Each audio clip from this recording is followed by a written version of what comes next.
2 years later, the spoiled rich kid who thought he could get away with vandalism finally paid up, and the twist? His punishment ruined his future. That sentence alone sounds like the climax of a courtroom thriller. But to understand it, you have to go back to an ordinary evening when one man, his wife, and their children simply wanted to park their car. The lot was almost full, headlights circling like sharks hunting for space. The children in the back seat were restless, the wife urging patience, and the father gripping the wheel tightly as he searched for the last available spot. Then they saw it. One space remained, but arrogance had already marked its territory. A BMW, gleaming under the fluorescent lights, had nosed just far enough forward to choke the space, leaving barely a sliver of room for anyone else. It was as if the car itself was sneering, "You don't belong here." Most people would have driven on, muttering curses under their breath. But the man was determined. He flagged down the parking attendant, hoping she might find another option. She shook her head, explaining that the system had already registered that spot as the only one left. So, with precision and patience, he angled his vehicle in. The scrape of rubber against curb, the inch-by-inch maneuvering, it was surgical. Finally, with only centimeters to spare, the car settled into place. The father had to climb out through the passenger side, dignity intact, but annoyed by the entitled driver who'd forced this dance. What he didn't know was that this single act of persistence, choosing to claim the space he'd rightfully paid for, was about to provoke a tantrum from someone who had never once been told no in his life. Somewhere nearby, that BMW's owner would soon see the parked family car and feel his ego bruised. And for men like him, bruised egos don't heal with humility. They lash out with petty cruelty. Hours later, when the family returned, the BMW was gone. At first glance, relief, no more obstacle. But then shock. 2 tires sagged flat, lifeless against the asphalt. Rage rose, not just at the inconvenience, but at the cowardice. This wasn't an accident. This was sabotage. And that quiet parking lot betrayal, under the cold glow of sodium lights, would ignite something far larger. What began with deflated tires would soon unravel into courtrooms. Lawyers, bribes, and a spoiled son shielded by a powerful father. But when he returned to his car, what he found would spark a 2-year war of patience, law, and revenge. 2 tires, flat as paper, pressed against the asphalt. The children's chatter stopped. The wife's voice cracked with disbelief, and the father simply stared. In that instant, the exhaustion of a long day was replaced with a cold, boiling fury. He bent down, fingers tracing the rubber. There were no nails, no debris, no chance this was random. Someone had done this. Someone had looked at his car, looked at his family, and chosen spite over decency. The wife insisted she take the kids home, not wanting them to sit through what was surely going to be a long night. A taxi was called. The little ones bundled into the back seat, confusion written on their faces as they asked why they couldn't just drive home like everyone else. The father kissed them, promised it would be all right, and waved as the taillights disappeared down the street. Now he was alone, the dim lot suddenly feeling like an arena where the fight had only just begun. He summoned the attendant, her flashlight beam cutting across the lot as she walked over. One glance at the sagging tires and her eyes widened. She made a call to her manager, voice hurried but professional, repeating details he already knew. The manager promised help. Someone would be sent within the hour. It was bureaucracy's oldest trick: stall, delay, bury frustration under the weight of procedures. But this man wasn't about to accept the waiting game. His anger sharpened into clarity. He pulled out his phone and dialed the police, his voice steady, deliberate, as he filed a complaint on the spot. He wasn't content with patching up tires and moving on.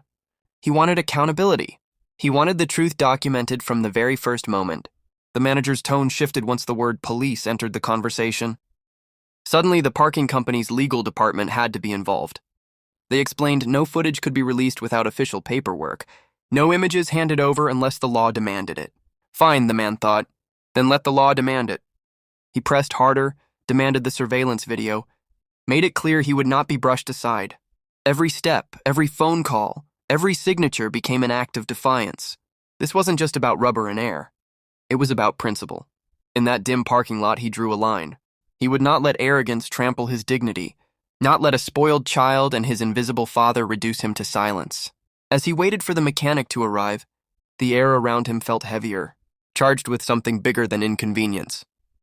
He believed this would be resolved quickly. Police complaint, video evidence, an apology maybe, and life would move on. But he was wrong. Terribly wrong. What he didn't know was that this single night was only the opening act. He thought justice was a sprint, a matter of weeks. Instead, it would become a marathon of months and then years, a relentless clash of lawyers, letters, hearings, and pressure from people who believed money could erase responsibility. He didn't know yet how many calls he would receive, how many times the system would try to grind him down, or how much patience it would take to fight back. He believed this was a battle of tires. He was about to discover it was a battle of wills. He thought it would be solved quickly. But he was about to enter a battle that dragged on for years. Martin. Even the way people said his name carried a certain weight, as if it were meant to be spoken with reverence. He was the kind of young man who had never known the meaning of restraint, never brushed against the limits that ordinary people face every single day. The son of a man with influence, wealth, and connections that could stretch from boardrooms to courtrooms. Martin moved through the world as though it were built to bend beneath his whims. To his friends, he was magnetic. Polished shoes, tailored shirts, that lazy smile which suggested life was one long summer vacation. At university, professors described him as bright but distracted, which was code for talented but uninterested, because why bother with effort when your father's last name could carry you further than hard work ever would? He was the guy who always had the best table at the club, the newest phone before anyone else, and the confidence of someone who had never once been forced to earn respect. But peel back that public charm, and another Martin appeared.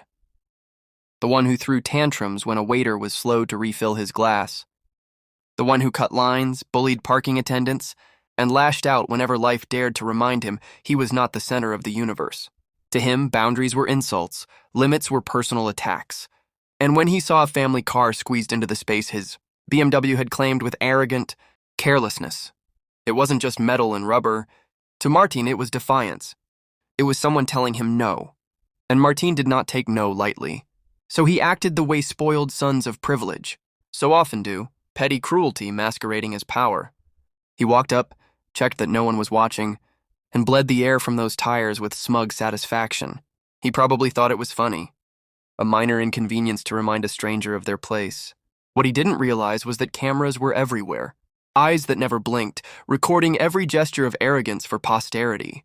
When the complaint was filed and the police began asking questions, Martin didn't panic. Why would he? In his world, mistakes didn't carry consequences. They carried settlements. His father's lawyers appeared like clockwork, polished and confident, assuring him that this would vanish before it ever reached a courtroom. They offered arbitration, little side deals whispered over coffee, envelopes of money to smooth the rough edges of justice. The message was always the same: we can buy our way out of this. Each time the family man refused, Martin grew more frustrated. He could not understand why someone wouldn't simply take the cash and disappear. After all, that's how the world worked for him. Problems weren't solved. They were silenced. His father's influence had insulated him for so long that he mistook cowardice for strategy, mistook bribery for resolution. He laughed at the idea of court dates, joked with friends that some nobody was making too much noise over nothing. But arrogance has a way of blinding the privileged. They forget that not everyone can be bought. They forget that sometimes patience is stronger than wealth. And while Martin's lawyers sent letters and his father made calls, the case moved forward slowly but steadily. Every bribe refused, every shortcut documented, every trick noted in the growing file against him. Behind closed doors, his father reminded him to stay calm, assured him that money could handle this. Yet even in those conversations, there was an unease. A nervous acknowledgement that the law doesn't always bow to influence, that sometimes facts cut sharper than funds. And the fact was undeniable. Martin had been caught, in full color on surveillance video, deflating those tires in an act of childish spite. The spoiled son who thought he was untouchable was now tethered to the evidence of his own arrogance. For the first time, money couldn't erase his mistake. For the first time, charm couldn't polish away guilt. His downfall wasn't approaching. It had already begun, one frame of footage at a time, because money can buy lawyers, influence, even temporary reprieve. But money can't erase cold, hard video evidence. He was not a man who sought conflict. He was, above all, a father, the kind of man who measured his worth not by the weight of his wallet, but by the strength of his promises. Every day began early, coffee cooling too, quickly on the kitchen counter as he prepared for the long hours ahead. Work wasn't glamorous, but it was honest. He carried the quiet pride of someone who knew that each paycheck kept his children clothed, his wife secure, and his home steady against the storms of uncertainty. The car he drove wasn't a luxury, not a toy for showing off at university parking lots or city clubs. It was a vessel of responsibility. It took his children to school, his wife to appointments, him to the grind that paid the bills. Its four wheels were more than steel and rubber. They were symbols of safety. When two of those tires were deliberately flattened, it wasn't just property that had been violated. It was a message aimed at his dignity, his role as protector of the people who mattered most to him. Like many immigrants, like many working men in a world that rarely cuts breaks for the honest, he lived with pressure always pressing in. Rent due, school fees approaching, grocery lists that stretched longer than paychecks. Yet he endured not with bitterness but with persistence. He wanted his children to see that dignity isn't about wealth. It's about refusing to let arrogance define you. That's why the vandalism cut so deep. It wasn't the inconvenience alone, it was the insult. It was the idea that someone, cloaked in money and privilege, thought they could toy with his life and walk away untouched. He could have let it go. Could have shrugged, patched the tires, and driven home. Many would have, believing that the system isn't built for ordinary people. But he knew silence only feeds arrogance. Every time we ignore cruelty, we give it permission to grow. And he refused to give permission. His wife, pragmatic and patient, worried about the toll it would take. The endless phone calls, the paperwork, the hours stolen from evenings they could have spent together. But she also knew his resolve. This wasn't just about him anymore. It was about teaching their children that bullies can be challenged, that even the most entitled can be held accountable. If he backed down, what lesson would that leave behind? So he documented everything. He kept records of every call from every lawyer. He wrote down names, dates, and times. He became meticulous, methodical, almost obsessive, because he understood that persistence is its own kind of revenge. The spoiled rich kid might have money, but he had time and patience, and sometimes those are the sharper weapons. Friends told him to move on, to stop wasting energy. The courts won't care, they warned. It's just tires. You'll get nowhere. But he kept going, powered by a simple truth. Justice, however delayed, is still justice. He had carried heavier burdens before. What was one more? In private moments, he reflected on how easily his life could have mirrored Martine's if he'd been born into wealth instead of hardship. Yet he was glad it hadn't. Struggle had sharpened him. Responsibility had humbled him. Hardship had taught him the kind of strength money can't buy. Where Martine had arrogance, he had patience. Where Martine had entitlement, he had resilience. And resilience lasts longer. Every delay in the system, every attempt to bribe him into silence, only strengthened his resolve. He saw clearly what was happening. A powerful father trying to buy time, a spoiled son trying to buy forgiveness. But forgiveness without accountability isn't justice, it's surrender. And surrender was never an option. He didn't imagine himself a hero. He wasn't chasing glory. He was simply standing still, refusing to be moved, while privilege crashed against him like waves against a rock. Yet in that stillness, he became something larger. He became a symbol of stubborn dignity, the quiet kind that inspires others even when it goes unnoticed. And though he could not know it yet, his persistence was building toward a moment of poetic justice, a moment when the spoiled son's arrogance would finally collapse under the weight of undeniable truth, a moment when patience would prove sharper than money, when dignity would outlast privilege. That moment was coming, closer with every passing day. The months that followed felt like a war of attrition. Each week brought a new envelope, a new phone call, a new lawyer with the same polished tone and the same tired message. Let's make this easier. Let's not drag this out.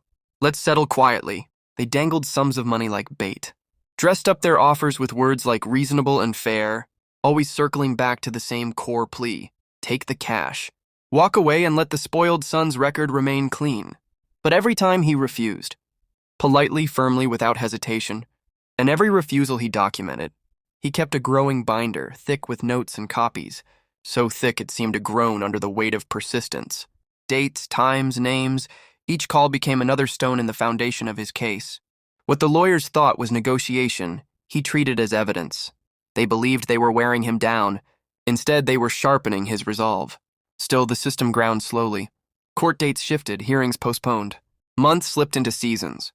It was easy to believe the rich would simply outlast him, that bureaucracy itself was an ally to privilege, and yet he held fast. He worked his job, raised his children, and carried on while this shadow war loomed in the background. The offers increased in value. Promises of quick fixes became more desperate, as though even the lawyers could sense that time was no longer on their side. To many, it might have seemed madness to resist. Why not take the money? Why not move on?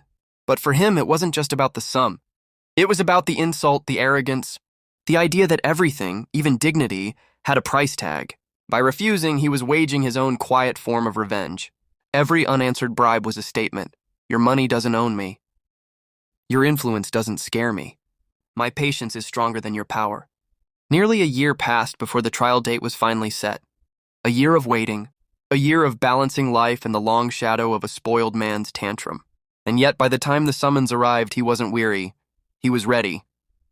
Ready to face the boy who had thought deflating tires was an act of strength. Ready to stand against the father who believed the law could be softened with money. He walked into that courtroom not with arrogance, but with certainty. And certainty, when placed beside privilege, carries its own kind of power. For the first time, Martin would not be shielded by whispered deals or quiet settlements. For the first time, he would have to face the weight of his actions in public, under the gaze of the law. And when the day finally came, the courtroom became a stage for humiliation. The courtroom carried a hush that felt heavier than stone.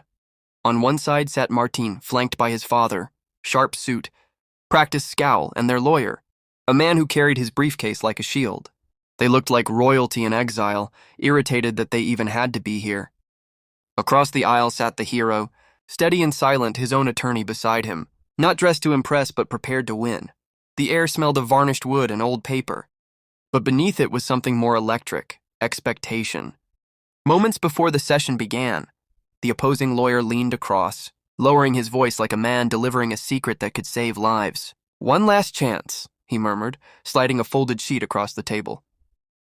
The offer was more money than most would ever see in a single moment. A quick settlement, no record, no shame. Just a signature and it would all disappear. The hero looked down at the paper, then back up with eyes that didn't blink.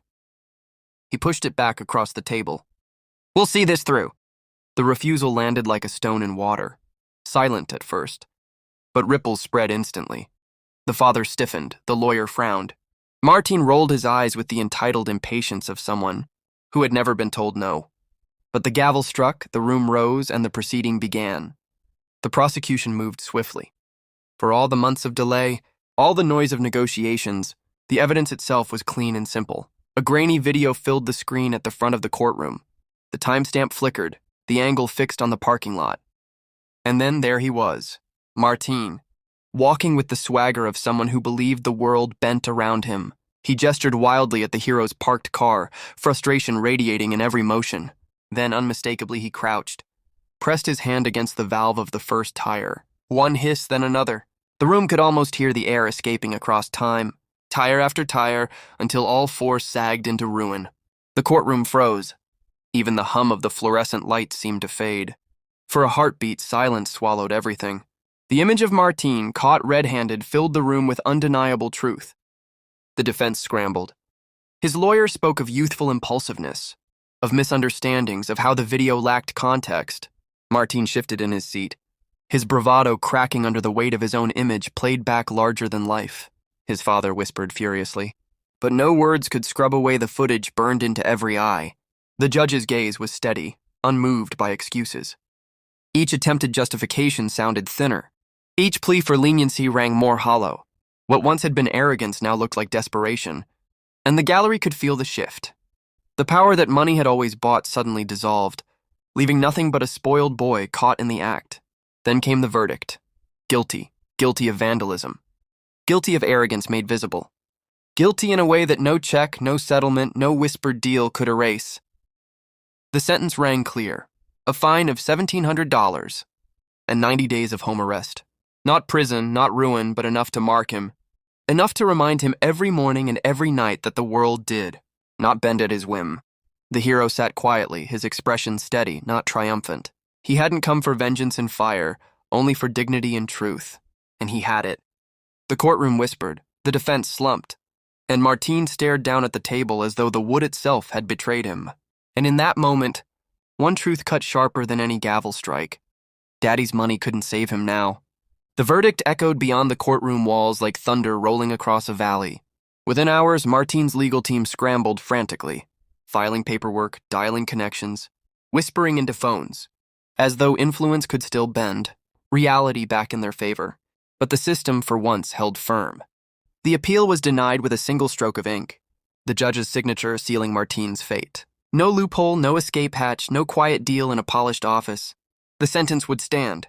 Outside, the story took on a life of its own. What had begun as an act of petty vandalism morphed into a spectacle of justice, playing out for all to see. Students in cafes laughed over their phones, replaying the courtroom still of Martine frozen mid-deflation. Office workers forwarded memes of a rich kid pouting in house arrest cuffs. Headlines blared with mockery. BMW brat grounded. Tires flat, ego flatter. Social media, merciless as ever, crowned him the symbol of spoiled arrogance meeting its match. In neighborhoods where people had long felt trampled by the wealthy, Martine's punishment became a parable. He was no longer just a boy with too much money. He was the poster child for the limits of privilege. The internet's creativity painted him as everything from a deflated balloon to a grounded bird who couldn't leave his gilded cage. And each meme, each sarcastic post, carried with it the satisfaction of seeing entitlement finally collide with accountability. For the hero, the wave of vindication arrived more quietly but with deeper weight. The phone calls came one by one. His lawyer confirming the appeal's rejection, a court clerk reaffirming the finality of the sentence, friends and family leaving messages of pride, some with relief, some with laughter at the absurd memes. His wife's voice, steady but soft, carried the simple truth. You didn't back down. And it mattered. He didn't revel in the mockery, didn't join in the laughter. For him, it wasn't about humiliation.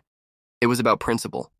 The flat tires had once been a small act of spite, but they had symbolized something larger. The arrogance that says one life matters less than another because of money. To see justice delivered, even in a measured, restrained way, was a victory not just for himself, but for the idea that silence is never the answer. Yet beneath the celebration, a question lingered like an unspoken chord in a song left unresolved. The fine was ordered. The sentence was written. But wealth has many ways of bending obligations. Would Martine truly pay the price handed to him? Or would his family find another shadowed path? Stretching this battle into another endless chapter, the story wasn't finished, not yet. 2 years. That was how long it took for the final stone to fall into place. What had started as one flat tire on an ordinary day had become a test of patience, persistence, and principle. For the hero, the wait was grueling. Court dates came and went, deadlines stretched, lawyers filed for extensions, as though time itself was another privilege. Money could buy, but the system, however slowly, kept grinding forward. And then, almost as suddenly as it had begun, it ended. The payment was transferred. Every cent of the $1,700 fine finally deposited, not out of choice but because the deadline was absolute. Either pay or face the iron bars of jail. For Martine, the irony was crueler than he could have imagined. He thought home arrest would be a minor inconvenience, something to laugh off while lounging in his family's mansion. But when the university registrar received notice of his 90-day sentence, the tone shifted. The school did not see wealth or family connections. They saw a student absent without valid excuse. Home arrest, they declared, was not a sanctioned medical leave or family emergency. It was a criminal penalty. And in their books, that meant credits lost. Coursework forfeited, a semester erased. He had thought his punishment would be hidden in silence. Instead, it stained his academic record and cast him back into the world with a future, just slightly dimmer, but dim enough to sting. The contrast was stark. The boy who once strutted across campus as if rules bent for him now found himself repeating classes, watching classmates advance without him. His swagger diminished, his reputation shadowed by whispers he could not escape. Wealth still cushioned his fall, but no amount of privilege could erase the cold, bureaucratic truth. Arrogance had consequences. For the hero, the resolution came not in triumphal laughter, but in quiet vindication. He did not dance on Martine's downfall. He simply watched, knowing that his persistence, his refusal to be silenced or bought, had ensured a principle larger than money was upheld. What mattered was not the fine, not the memes, not even the sentence. It was the lesson written into the arc of the story. When arrogance believes itself untouchable, patience becomes the sharpest weapon. There is a universal truth buried in this tale, one that resonates far beyond a parking lot, and a BMW. Persistence is the backbone of justice. Dignity survives not by yielding to intimidation, but by standing firm even when the odds seem lopsided. And arrogance? It devours itself. Slowly, inevitably, it turns privilege into a prison. 2 years later, as the hero closed the chapter in his mind, he carried forward not bitterness but clarity. Revenge had never been about anger. It had been about endurance, about proving that silence feeds arrogance, but patience starves it. He had waited, and time itself had delivered the justice money could not prevent. Patience, after all, is the ultimate revenge. After 2 long years, the spoiled rich kid who thought rules were beneath him finally paid the price. Not just in the $1,700 fine that drained from his account, but in freedom lost, in a semester stripped away, in a reputation that would never quite recover. The title of his story writes itself. After 2 years, the stuck-up daddy's boy paid, in money, in freedom, and in a lost future. But what lingers most is not his downfall, it is the hero's quiet triumph. A family man who could have walked away, who could have accepted another arrogant act as just the way things are, chose instead to hold his ground. His dignity was worth more than convenience, his persistence more powerful than privilege. And that decision carried a message bigger than any courtroom. Verdict: dignity outweighs arrogance. And truth, no matter how slowly it moves, will always cut deeper than privilege. Because this story is not only about a vandalized car, it's about the battles immigrants, workers, and everyday families face when the privileged try to laugh off their harm. It's about proving that justice should never have a price tag, and that arrogance, no matter how well funded, cannot escape accountability forever. If you believe dignity matters more than wealth, if you believe justice should never be for sale, then share this story. Spread it so others know that persistence wins. And if you want more real-life victories where dignity stands tall against arrogance, where truth silences privilege, then subscribe. Join a community that refuses to be quiet, refuses to be bought, and believes that the strongest power we hold is patience and principle. Because in the end, patience is not weakness. It is victory waiting to arrive.